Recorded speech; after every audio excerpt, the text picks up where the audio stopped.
नमस्कार, आदाब, सत श्री अकाल। मैं हूं देवेंद्र मिश्रा। आप देख रहे हैं डीएनए न्यूज़। आज से हम शुरू कर रहे हैं एक मुलाकात। हर प्रोग्राम में हम बात करेंगे किसी एक खास शख्सियत के साथ, जानेंगे उनके विचार, जिन्होंने अपनी काबिलियत से एक मुकाम हासिल किया है, समझेंगे उनके नज़रिए को, टटोलेंगे उनके सफ़रनामे को, और इंटरव्यू में हम देखेंगे उनकी ज़िंदगी के छुए अनछुए पहलू को। इस प्रोग्राम में सबसे पहले आज हमारे बीच में मौजूद हैं एक ऐसी शख्सियत जिनका रुतबा जो है विधानसभा में सर चढ़कर बोलता है, और इनकी सहजता जो है आम लोगों के बीच में बढ़ चढ़कर। जी हाँ, बीते 1.5-2 सालों से एक संवेदनशील जनप्रतिनिधि होने का नायाब नमूना पेश करने वाली धमतरी की विधायक रंजना साहू, कोरोना काल में इनके काम को देखते हुए माना जा रहा है कि सूबे में सबसे उत्कृष्ट एक कोरोना वॉरियर्स के रूप में इनकी पहचान बनी है। और आज इनका एक सूक्ति वाक्य है, काम करने का तरीका है कि ये आरएसएस के चेरेबेती को ही अपना आदर्श मानकर आगे बढ़ रही हैं। आइए हम शुरू करते हैं बातचीत का सिलसिला। रंजना जी, सबसे पहले आप ये बताएंगे कि आपकी पैदाइश कहाँ हुई, किस मिट्टी ने आप जैसी अजीम शख्सियत, महान हस्ती को आपने पाला पोसा, आगे बढ़ाया? आपकी पैदाइश कहाँ हुई, कौन से गाँव में, शहर में? आप सबको मेरा नमस्कार। बहुत अच्छा प्रश्न आपका है। और चूँकि मैं धमतरी की ही बेटी हूँ और 12/9/1983 को मेरा जन्म दिवस है, और जिस प्रकार धमतरी शहर की बेटी मैं हुई, तो धमतरी की जनता का बहुत सारा लाड प्यार मुझे प्राप्त हुआ, और उनके इस लाड प्यार और स्नेह की बदौलत शायद आज यहाँ पर मैं आपके सामने बैठी हूँ। इस भागम भाग ज़िंदगी में आपको बचपन के वो दिन याद आते हैं नहीं? वो जो दोस्त हैं, पढ़ाई के, स्कूल के दिनों के जो दोस्त हैं, वो याद आते हैं नहीं? देखिए, बचपन तो ऐसा है शायद कि हम बचपन में उन अपने साथ कुछ हुई ऐसी घटनाएं, या बचपन में दोस्तों सहेलियों के साथ जो हंसी मजाक ठिठौली में जो समय बीतता है, शायद हम उसे जीवन भर ना भूल पाएँ।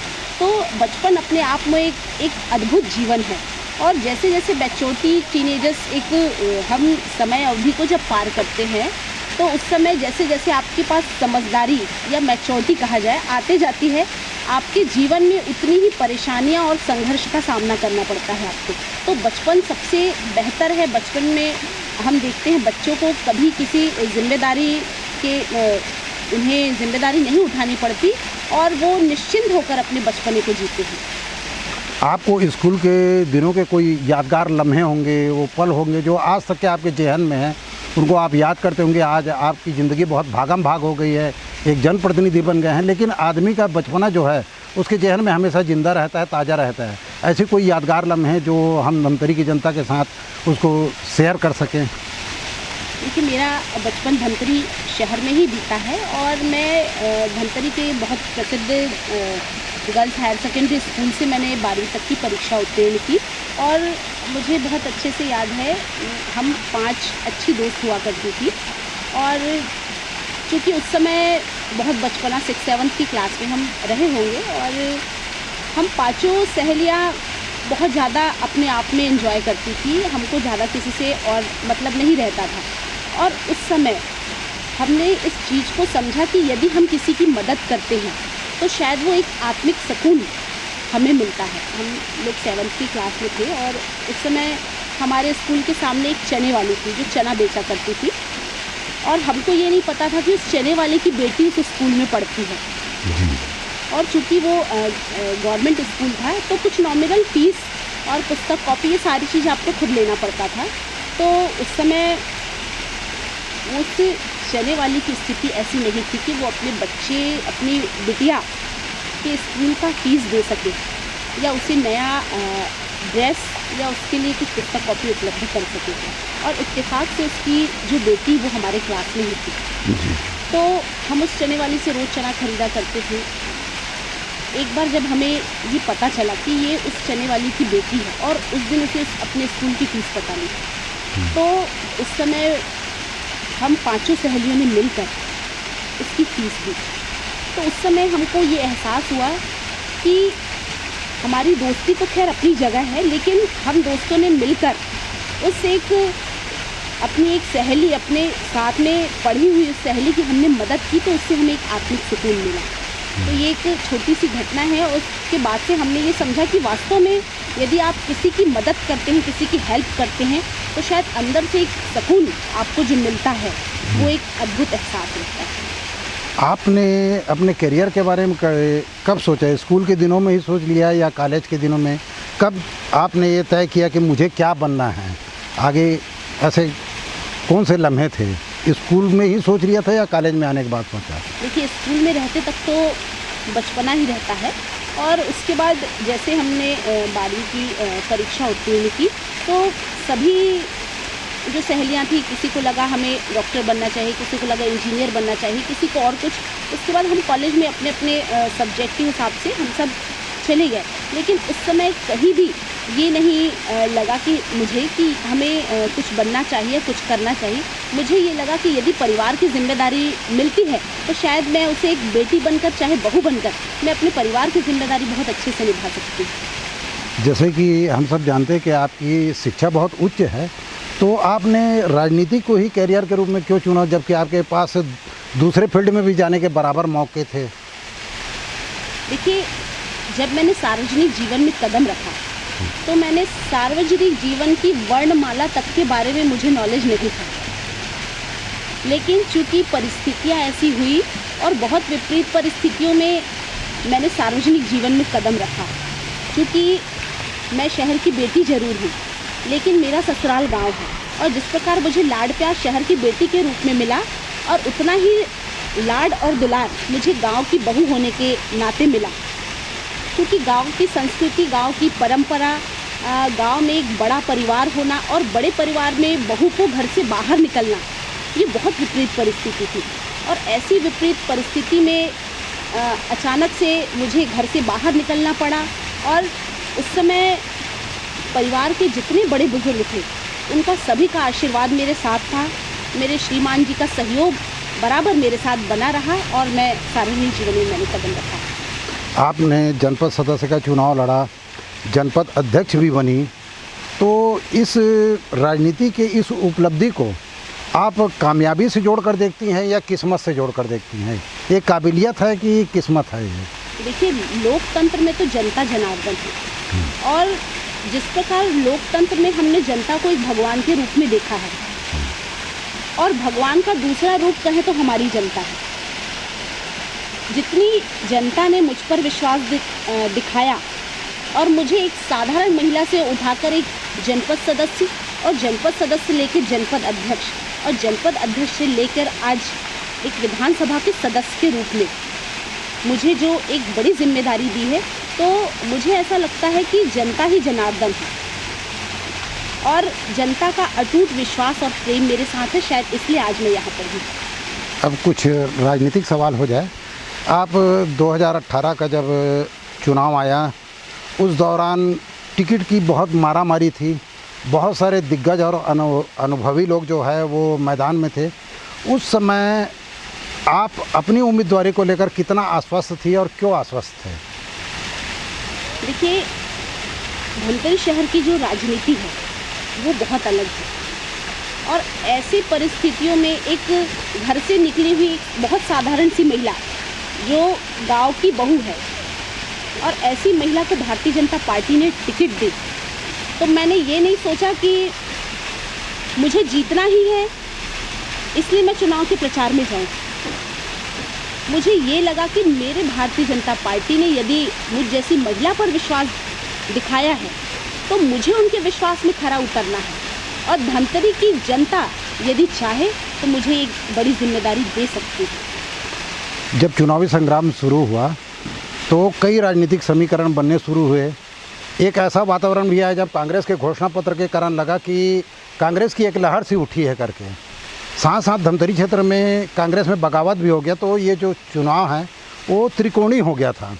तो ये त्रिकोणी जो संघर्ष है वो चुनाव के दौरान आपके आत्मबल के ऊपर कितना असर डाला? आप कितने आश्वस्त थे कि मैं चुनाव जीत जाऊंगी? देखिए, चुनाव तो जनता लड़वाती है, जनता जितवाती है और जनता हरवाती है। जनता जिसको चाहे सिर पे बिठाती है, जनता जिसको चाहे नीचे उतार देती है। तो श्योर तो कोई भी नहीं था, लेकिन चूँकि स्थिति परिस्थिति इस प्रकार बनी कि शायद जनता ने मुझ पर विश्वास दिखाया, और तो और मैं तो ये मानती हूँ कि धमतरी में बैठे कुछ बुद्धिजीवी वर्ग, जिनमें से मैं ये कहूँ कि एक वर्ग पत्रकारों का भी है, शायद आप जैसे बहुत बुद्धिजीवी पत्रकार जिनका मार्गदर्शन समय समय पर मुझे हमेशा मिलता रहता है धमतरी के विषय में, तो शायद आप लोगों का विश्वास मुझ पर अडिग था और मेरा भी विश्वास धमतरी की जनता पर अडिग था। और धमतरी की जनता को मैं कहीं भी किसी भी परिधि में नहीं बांधती, चाहे वो व्यापारी वर्ग हो, चाहे पत्रकार वर्ग हो, चाहे समाज सेवी हो, मैं सभी को अपने परिवार का सदस्य के रूप में मानती हूँ। आप सबका स्नेह सदैव मुझे मिला है, जो एक धरोहर की तरह जिसे मैंने संभाल कर रखा है। चुनाव जीतने के बाद आप विधानसभा पहुँचे, तो क्या संकल्प लिया आपने धमतरी के विकास के बारे में? जब पहली बार आप विधानसभा में पहुँचे तो मन में एक सपना रहा होगा कि धमतरी को मुझे ऐसा बनाना है, इसकी तस्वीर ऐसी बदलनी है। क्या संकल्प लेके आप वहाँ सबसे पहले एंट्री लिए? देखिए, सारी चीज़ें मेरे लिए बहुत नई थी। मैंने जब पहली बार विधानसभा में कदम रखा तो मुझे इस बात का एहसास हुआ कि वास्तव में मैं जिस जगह पर आज पहुंची हूँ, आज जिस जगह मैं खड़ी हूँ, मेरे कांधों में बहुत बड़ी जिम्मेदारी है। और जनता के मन में जो विश्वास और जनता ने जो विश्वास मेरे प्रति जताया है, मैं उसके लिए प्रतिबद्ध हूँ, उनके विश्वास में खरा उतरने के लिए। और मैंने हमेशा ये माना है कि निर्माण कार्य सतत प्रक्रिया है, निर्माण कार्य होते रहेंगे, लेकिन एक जो सामाजिक जागरूकता आनी चाहिए वो लोगों के लिए महत्वपूर्ण है।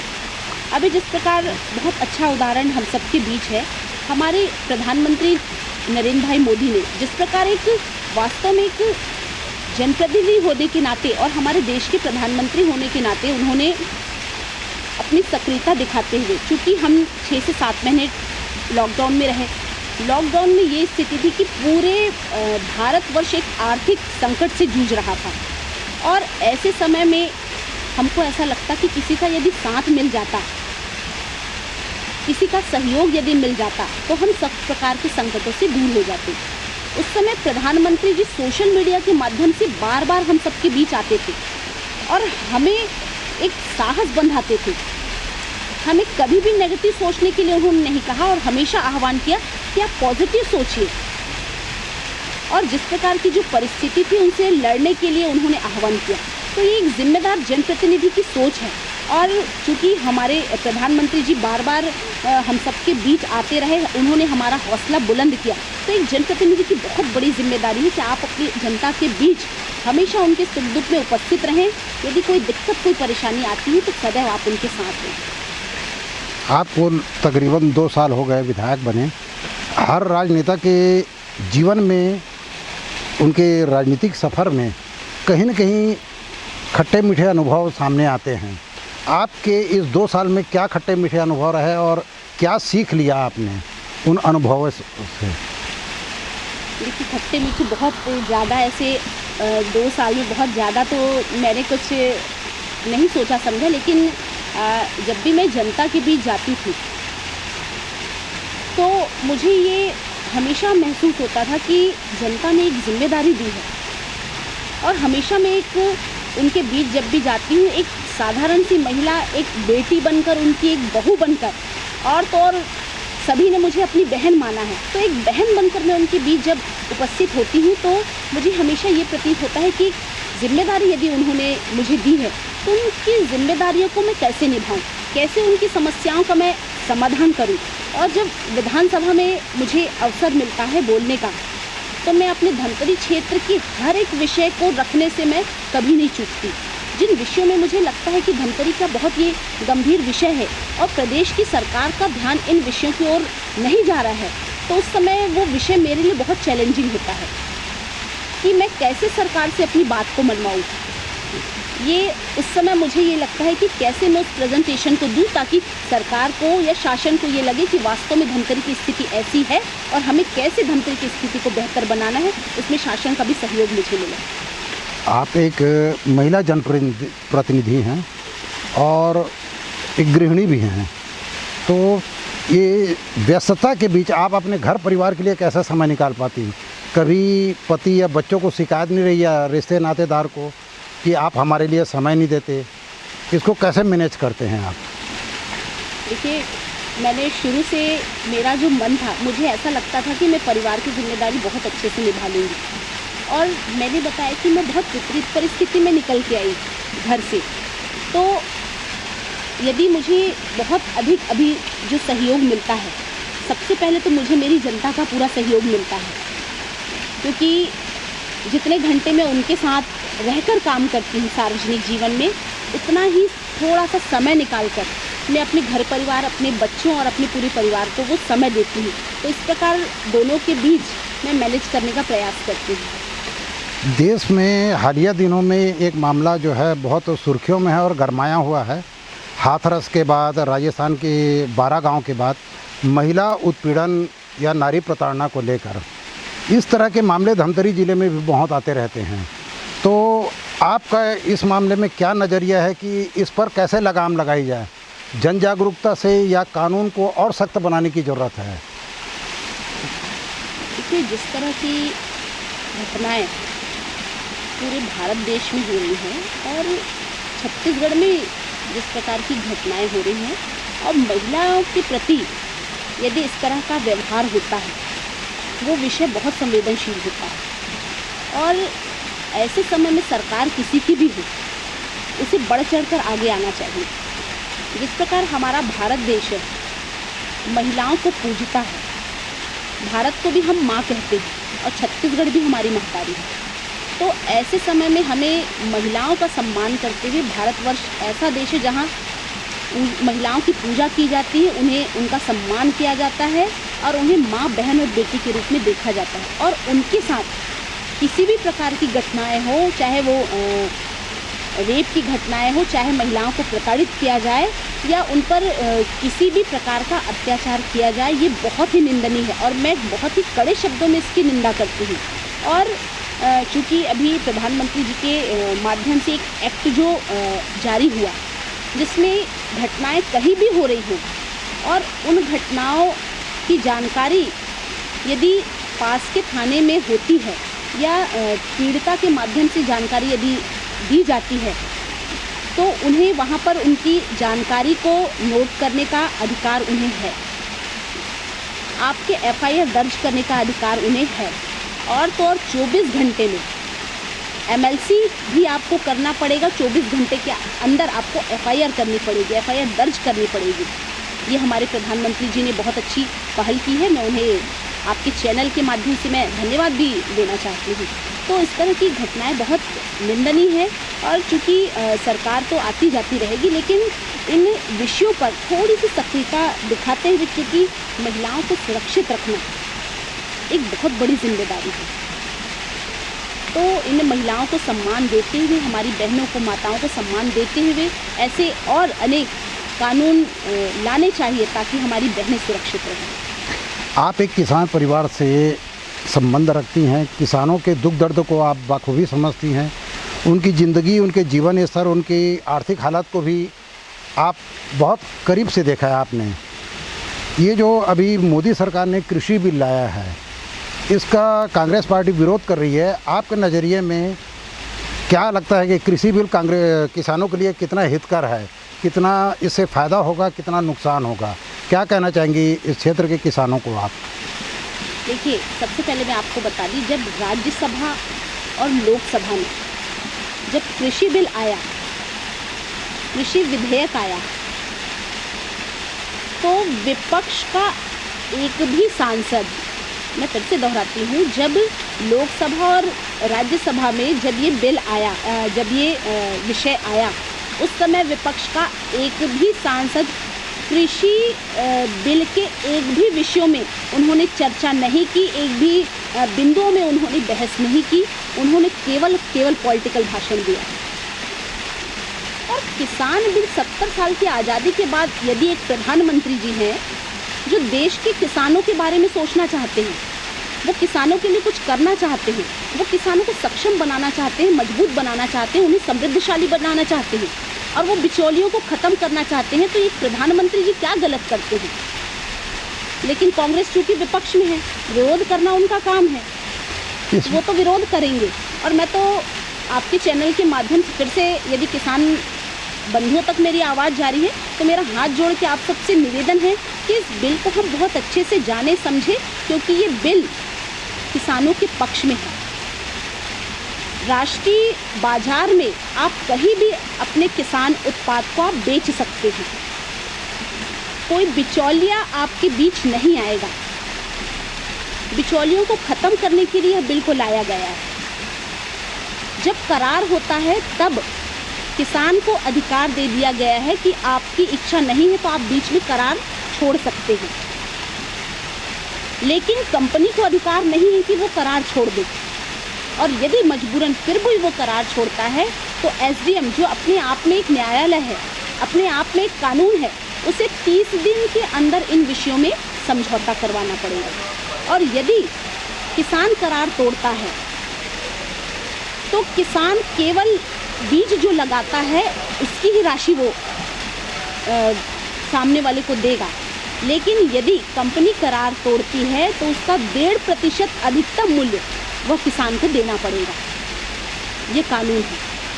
तो उसमें पहले तो कांग्रेसियों को जो इनका विरोध कर रहे हैं, विशेषकर मैं उनसे कहना चाहती हूँ, आप पहले बिल को समझ लीजिए, बिल को अध्ययन कर लीजिए, फिर आपको लगता है तो आप इन विषय में चर्चा कर लीजिए। ऐसे कहा जा रहा है कि 2012 में कांग्रेस ने खुद इस बिल को लाया था, अब विरोध कर रहे हैं, तो ये क्या, ये पूरा विरोध जो है वो राजनीति की है, सिर्फ किसानों को भड़काने की एक कोशिश हो रही है क्या? देखिए, विरोध है, विपक्ष का जो विरोध है वो मोदी जी के लिए, इस बात से सब परिचित है। मोदी जी यदि कह देंगे कि सुबह है तो वो कहेंगे नहीं शाम है, मोदी जी कहेंगे शाम है तो वो कहेंगे नहीं सुबह है। वो मोदी जी का विरोध कर रहे हैं। भाई, यदि प्रधानमंत्री जी अच्छा काम कर रहे हैं तो आपको विरोध की क्या आवश्यकता है? यदि कोई विषय है, आपको किसी विषय में संशोधन करना है, तो आप उससे बताइए कि नहीं प्रधानमंत्री जी, हम इन विषयों में बदल कर और ये बेहतर कर सकते हैं। आप अपने अच्छे सुझाव दीजिए प्रधानमंत्री जी को। तो ये एक कांग्रेस की सोची समझी चाल है। अभी कुछ समय जब कांग्रेस ने खुद स्वीकारा है कि वास्तव में यह बिल आना चाहिए, ये बिल अच्छा है, किसानों के हित में है, तो अब फिर क्या आपत्ति है उनको? एक आखिरी सवाल है कि आप भारतीय जनता पार्टी से विधायक हैं और प्रदेश में कांग्रेस की सरकार है, तो भूपेश मंत्रिमंडल से आपको कितना सहयोग मिलता है अपनी बात को रखने के लिए, या धमतरी के विकास के मुद्दों पर चर्चा करने के लिए, अपनी मांग को मनवाने के लिए कितना सहयोग मिलता है? देखिए, एक जनप्रतिनिधि होने के नाते और प्रमुख विपक्षी दल की मैं एकमात्र महिला होने के नाते मैं पूरी प्रमुखता से अपनी बात रखती हूँ। और मेरा हमेशा ये प्रयास रहता है कि धमतरी के जो विषय अनदेखे से रह गए हैं, जिन विषयों को पहले हमारे नेताओं ने नहीं छुआ है, उन विषयों को आगे बढ़ाया जाए। एक अच्छा उदाहरण मैं आपके सामने रखना चाहती हूँ। जैसे हमारा जिला अस्पताल है, सबसे ज़्यादा फोकस हम स्वास्थ्य के ऊपर करते हैं। काफ़ी अरसों से बना यह जिला अस्पताल है। मैंने कई बार इसका विज़िट भी किया, वहाँ पर बहुत सी कमियाँ मुझे लगी, लेकिन सबसे ज़्यादा कमी जो लगी वो है 100 बिस्तर अस्पताल, क्योंकि इतने बड़े जिला का एकमात्र वो जिला अस्पताल है। और उसके बाद केवल 100 बिस्तर की फैसिलिटी वहाँ पर देना ये उचित नहीं है। तो इस विषय में आगे विषय को बढ़ाते हुए, चूँकि वहाँ पर एक नए भवन का निर्माण करना है, ये मेरे मन में एक विचार आया है कि क्यों ना उसे और बेहतर बनाया जाए और वहाँ जितनी फैसिलिटी वहाँ पर कम है उन फैसिलिटियों को बढ़ाया जाए भवन के साथ साथ, क्योंकि वहाँ पर बहुत सुविधाएं उन्हें नहीं मिल रही है। वहाँ पर जितने पेशेंट हैं, मरीज जो वहाँ पर एडमिट होते हैं, बहुत सी सुविधाओं से वो वंचित रहते हैं।